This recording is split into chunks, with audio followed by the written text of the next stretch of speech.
오늘은 경험한 적 없는 새날입니다. 행복제도TV는 오늘 지금이 행운이길 기원합니다. 안녕하세요. 2026년 5월 9일 하늘그림과 칼럼으로 일일 명상을 시작하겠습니다. 오늘의 생각거리, 서로의 관계에서 그저 반복 속에 머문다면 어느 순간 대화는 달라지지 않고 상황만 반복된다는 느낌이 들 때가 있다.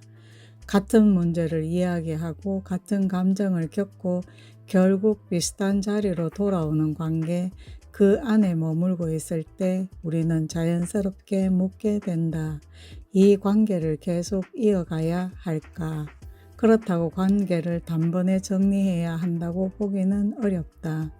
다만 반복 속에 머물러 있다라는 감각은 이미 중요한 신호다.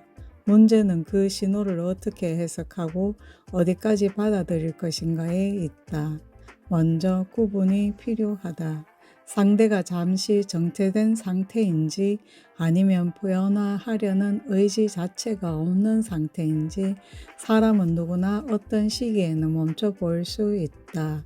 그러나 그 안에서도 자신을 돌아보려는 움직임이 있다면 관계는 충분히 이어갈 가치가 있다. 반대로 같은 문제를 반복하면서도 인식이나 변화의 의지가 없다면 그 반복은 결국 관계 전체를 소모하게 된다. 결국 이 문제는 상대의 문제가 아니라 내가 어디까지 함께 할 수 있는가의 문제로 돌아온다. 관계는 상대를 바꾸는 일이 아니라 내가 어떤 선까지 함께 할 것인지 정하는 일에 가깝다. 상대를 이해하려는 노력은 필요하지만 그 이해가 내 삶의 방향이나 에너지를 지속적으로 갉아먹는 수준이라면 조정이 필요하다. 그 방법은 하나로 정해져 있지 않다. 관계를 극단적으로 끊어내는 것만이 답은 아니다. 먼저 거리를 조절하는 방법이 있다.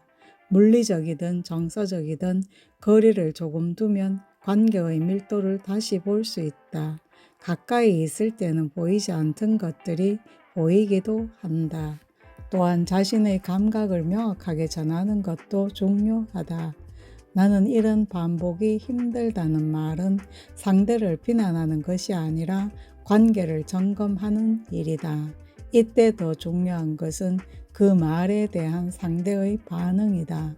듣고 고민하는지 아니면 회피하는지에 따라 관계의 방향은 달라진다. 기대치를 조정하는 것도 하나의 방법이다. 모든 관계가 깊어야 할 필요는 없다.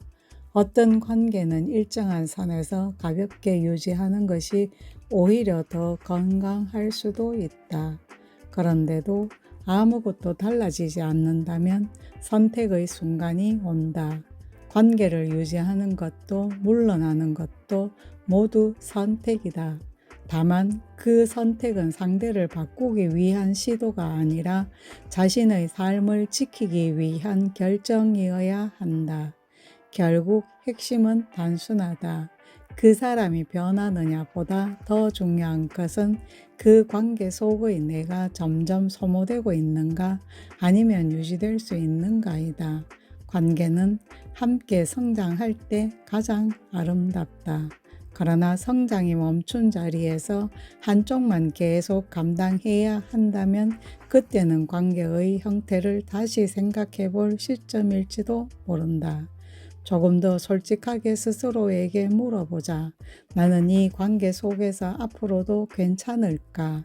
그 질문에 대한 자신의 답이 생각보다 분명한 방향을 알려줄 것이다. 감사합니다.